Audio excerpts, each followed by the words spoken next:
ভাবে অন্তঃসার শূন্য ঢোল পিটাইলেই নারী দিবস হয় না। নারী নির্যাতন বন্ধ করলে তার মধ্য থেকে নারী মুক্তি প্রতিষ্ঠিত হতে পারে, নারীদের জন্য নিরাপদ পরিবেশ প্রতিষ্ঠা করা, সেইটা হতে পারে নারী দিবসের চেতনা।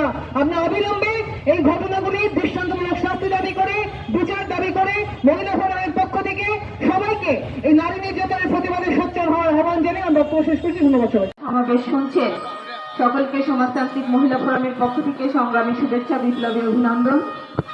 বন্ধুগণ, আজকে সারা দেশে শুধু নারীরা আতঙ্কিত না, আজকে যখন একটি পরিবারের এরকম করে নারীরা হত্যা, খুন এসবের শিকার হচ্ছে, গতকাল পাটনায় যেটি হয়েছে, দাদিকে আগে খুন করেছে বাড়িতে, তারপর তার নাতনিকে সেখান থেকে তুলে নিয়ে গিয়ে দলবদ্ধ ধর্ষণ করে তারপর হত্যা করেছে।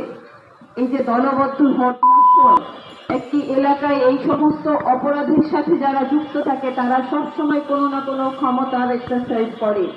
এই যে ক্ষমতার এক্সারসাইজ যারা করে তারা অপরাধ হওয়ার সাথে সাথে সেই সঙ্গে ক্ষমতায় যারা থাকে, রাষ্ট্র ক্ষমতায় যারা থাকে, পুলিশ প্রশাসনে যারা থাকে, তাদের সাথে তদবির শুরু করে যাতে তাদেরকে গ্রেফতার করা না হয়, মামলার আওতায় না নিয়ে আসা হয়, চার্জশিটে নাম না থাকে ইত্যাদি তদবির টাকার বিনিময়ে চলতে থাকে। এই সমস্ত প্রশ্রয় যত বেশি পাচ্ছে তত বেশি এই ঘটনাগুলো বৃদ্ধি হচ্ছে। বন্ধুগণ, আমরা দেখেছি এর আগে অন্তর্বর্তী সরকারের সময় বগুড়াতে আপনারা দেখেছেন 2 ঘন্টা ধরে একজন বাবাকে পিটিয়ে হত্যা করা হয়েছিল 14 বছরের কন্যাকে বিয়ে দিতে না চাওয়ায়।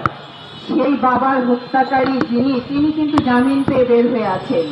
তাহলে আদালতগুলোও কিন্তু যেমনি হয়ে এই যে জামিনগুলো দিচ্ছে, সেই জামিনগুলো দেওয়ার মধ্য দিয়েও অপরাধ বৃদ্ধি পাচ্ছে।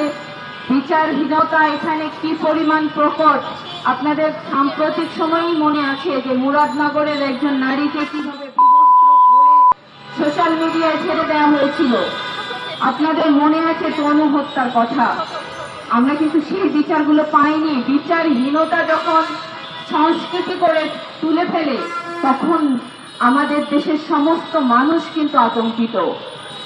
বলছিলাম যে কন্যা সন্তান জন্ম দেবার কারণ থেকে পিতাও নিরাপদ নয়।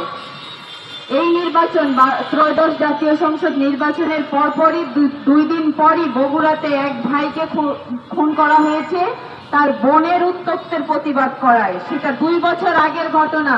তারা কিন্তু 2 বছরের মধ্যে থানায় গিয়েছে, অভিযোগ দিয়েছে। এটা ঘটনায় ভিকটিম মানেই হচ্ছে, ভিকটিম পরিবার মানেই হচ্ছে আবার প্রশাসনের দ্বারে দ্বারে ঘুরতে হবে।